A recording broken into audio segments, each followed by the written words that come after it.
दोस्तों नमस्कार। दोस्तों मैं दीपक कुमार श्रीवास्तव स्वागत करता हूं अपने इस चैनल पर।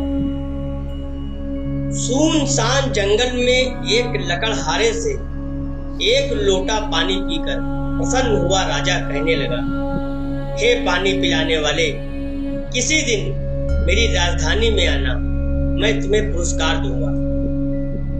लकड़हारे ने कहा, जी बहुत अच्छा। इस घटना को बहुत समय व्यतीत हो गया। लकड़हारा एक दिन चलता फिरता राजधानी जा पहुंचा और राजा से कहा, राजन, मैं वही लकड़हारा हूं जिसने कभी आपको पानी पिलाया था।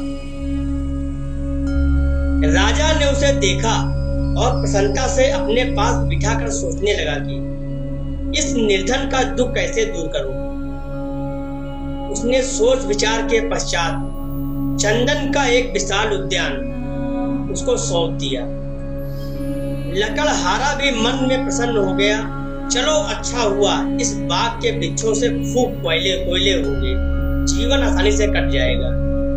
अब लकड़हारा प्रतिदिन चंदन काट काट कर कोयला बनाने लगा और उन्हें बेचकर अपना पेट पालने लगा। थोड़े समय में ही चंदन का सुंदर बगीचा एक वीरान बन गया, जिसमें जगह जगह कोयले के ढेर लगे थे।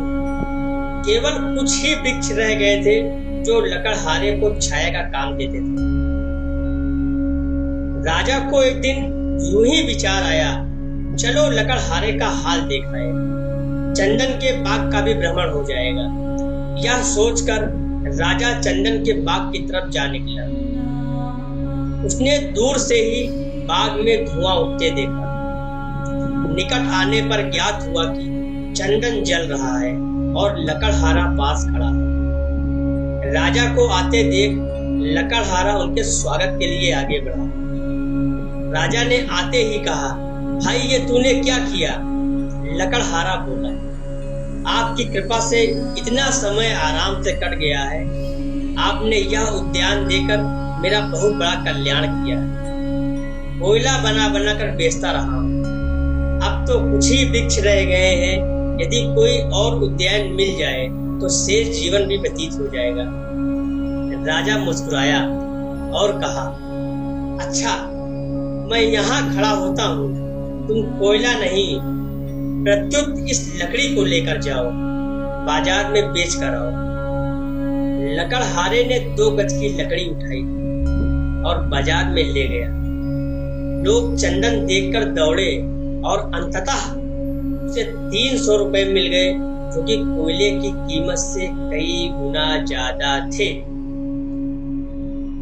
लकड़हारा मूल्य लेकर राजा के पास आया और रोता हुआ अपनी भाग्यहीनता को स्वीकार करने लगा।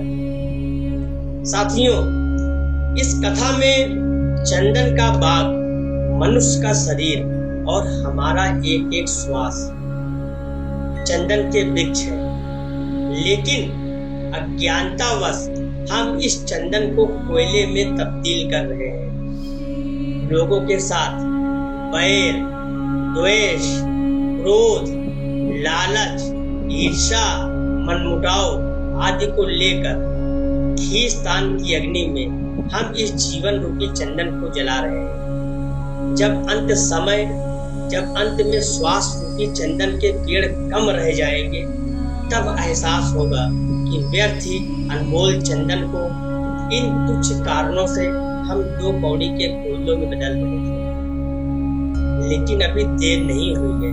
हमारे पास जो भी चंदन के पेड़ बचे हैं, भगवान के भजन कीर्तन कर अपने मनुष्य जीवन का लाभ